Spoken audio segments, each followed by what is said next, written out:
नमस्कार। उत्तराखंड की प्रतियोगी परीक्षाओं की तैयारी करने वाले सभी एस्पिरेंट्स के लिए आज का ये विषय बहुत ही महत्वपूर्ण है। उत्तराखंड में आपदा और आपदा प्रबंधन। देखिए, ये एक ऐसा टॉपिक है जिससे सवाल तो बनते ही बनते हैं। तो चलिए इसके हर एक पहलू को बहुत अच्छे से समझते हैं। और हाँ, अगर आप परीक्षा से जुड़े ऐसे ही जरूरी विश्लेषण मिस नहीं करना चाहते तो हमारे चैनल को सब्सक्राइब जरूर कर लीजिएगा। तो अब बिना किसी देरी के शुरू करते हैं। देखिए, आज हम क्या क्या कवर करने वाले हैं।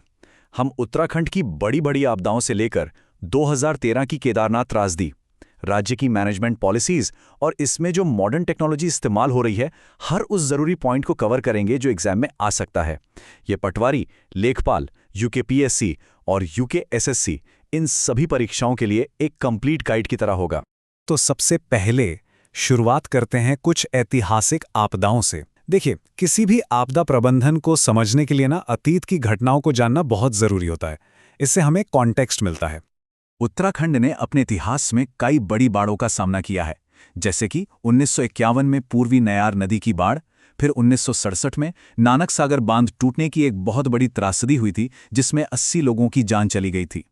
और अगर थोड़ा हाल की बात करें तो 2012 में उत्तरकाशी में 80 गंगा नदी में जो भीषण बाढ़ आई थी।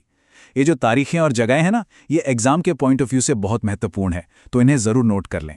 अब देखिए, डिजास्टर मैनेजमेंट का मतलब सिर्फ बाढ़ या भूकंप नहीं है, इसमें पर्यावरण की निगरानी भी शामिल है। तो राज्य ने 4 खास जिलों में ध्वनि और वायु गुणवत्ता को मापने के लिए केंद्र बनाए हैं। पर अब सवाल यह है कि भाई, ये 4 जिले आखिर हैं कौन से? तो इन जिलों को याद रखने का एक बहुत ही आसान सा तरीका है। बस इस निमोनिक को याद रखिए, HDNU।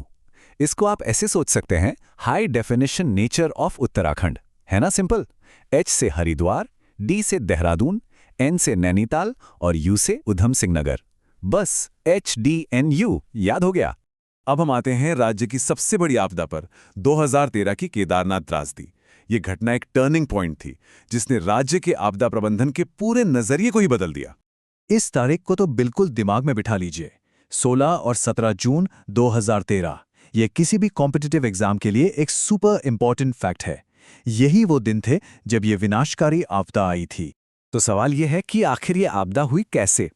देखिए, इसकी शुरुआत हुई चोराबारी ग्लेशियर का एक हिस्सा टूटने से। इसका पानी सीधा गिरा गांधी सरोवर झील में और उस प्रेशर से झील भी टूट गई। और फिर इस सारा का सारा पानी मंदाकिनी नदी में आ गया, जिससे नदी का लेवल अचानक से इतना भयानक बढ़ गया कि उसने सब कुछ तबाह कर दिया। इस त्रासदी के 2 ऐसे बड़े प्रभाव हुए जो सीधे सीधी परीक्षा में पूछे जा सकते हैं। पहला, भौगोलिक प्रभाव। मंदाकिनी नदी की लंबाई 5 किलोमीटर और बढ़ गई। और दूसरा, शैक्षिक प्रभाव। सीबीएसई ने अपने सिलेबस में उत्तराखंड रेन ऑफ टेरर नाम से एक चैप्टर शामिल किया।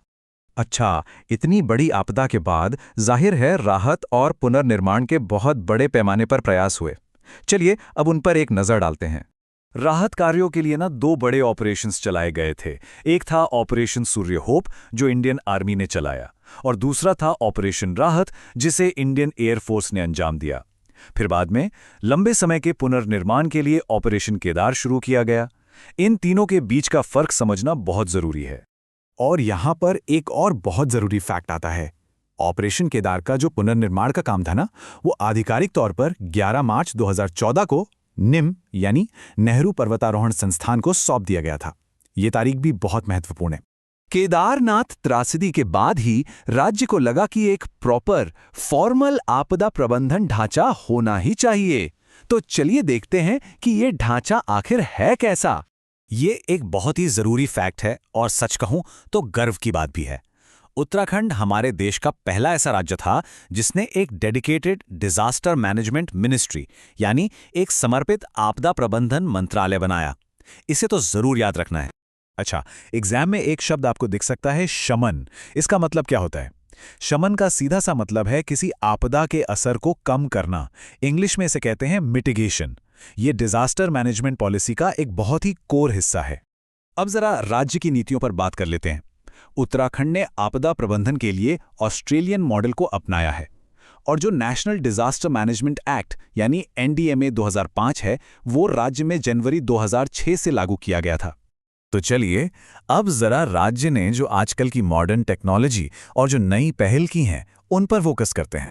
ये 2 नंबर बहुत ही ज़्यादा ज़रूरी हैं। स्टेट लेवल पर यानी राज्य स्तर पर इमरजेंसी टोल फ्री नंबर है 1070 और डिस्ट्रिक्ट लेवल पर यानी ज़िला स्तर पर ये नंबर है 1077। इन दोनों में कंफ्यूज नहीं होना है, अच्छे से याद कर लीजिए।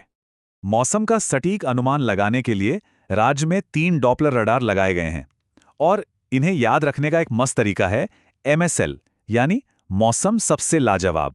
M से मुक्तेश्वर, S से सुरकंडा और L से लैंसडाउन। और एक बात और याद रखिएगा, लैंसडाउन वाला जो रडार है वो 2023 में लगा था, ये सबसे नया है। ठीक है, तो अब तक हमने जो कुछ भी पढ़ा है, चलिए उसका एक फटाफट रिवीजन करते हैं और कुछ प्रैक्टिस क्वेश्चंस भी सॉल्व करेंगे ताकि सब कुछ दिमाग में एकदम पक्का हो जाए। चलिए सारी जरूरी तारीखों पर एक आखिरी नजर डालते हैं। NDRF का गठन हुआ 19 जनवरी 2006 को, केदारनाथ आपदा 16-17 जून 2013, SDRF का गठन 9 अक्टूबर 2013, ऑपरेशन केदार का हैंडओवर 11 मार्च 2014 और हाल ही में चमोली GOLF 7 फरवरी 2021 को। ये स्लाइड लास्ट मिनट रिवीजन के लिए एकदम परफेक्ट है। चलिए, पहला सवाल, उत्तराखंड में आपदा प्रबंधन के लिए किस देश का मॉडल अपनाया गया है? जापान, USA, ऑस्ट्रेलिया या रूस? सोचिए। बिल्कुल सही, सही जवाब है सी, ऑस्ट्रेलिया, जैसा हमने अभी अभी पढ़ा था। दूसरा सवाल, ऑपरेशन केदार को आधिकारिक तौर पर NIM को कब सौंपा गया था? याद कीजिए वो तारीख। जी हां, सही उत्तर है B, 11 मार्च 2014। तीसरा सवाल, राज्य स्तर का इमरजेंसी टोल फ्री नंबर कौन सा है? इसमें कंफ्यूज नहीं होना है और सही जवाब है B, 1070। 1077 तो जिला स्तर का है। और ये रहा आखिरी सवाल, उत्तराखंड का तीसरा और सबसे नया डॉपलर रडार कहां लगाया गया है? हमारा निमोनिक याद है ना, MSL? बिल्कुल सही उत्तर है C, लैंसडाउन। तो इसी के साथ हमारा आज का ये विश्लेषण खत्म होता है। आपकी परीक्षाओं के लिए ढेर सारी शुभकामनाएं।